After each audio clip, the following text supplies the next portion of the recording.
As a first step to identifying a proper financing strategy for any business, a business owner must have a sound understanding of the different stages of business development that every company goes through during its life cycle, because that's going to determine what funding and financing options are available to them. One of the topics covered in Module 3 is, in fact, properly matching different funding options with the stage of a company. So what we're looking at here is a diagram of the various stages of business development that every company goes through its life cycle. And as you can see, this is plotting a business's profits, cash flow, and sales over time as the company develops. Down here in the bottom left is what is known as the seed stage. This is what we refer to as the drawing on the back of a notebook, when a business is in pure idea and conceptual form.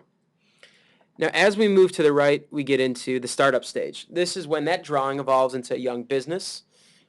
This is typically when a product is completed and initial marketing is developed. As you can see, both sales and profits are plotted starting in the startup stage.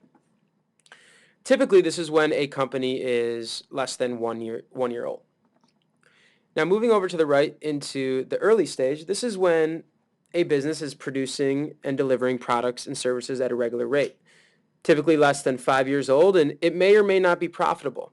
As you can see, the profits are still negative until we hit somewhere within that early stage. It hits the inflection points and eventually becomes profitable. The last stage of the business is what we're referring to as the later stages. This is when a business is mature, profitable, and still expanding. And this is represented by the increase in profits, cash flow, and sales during the later stages of the business.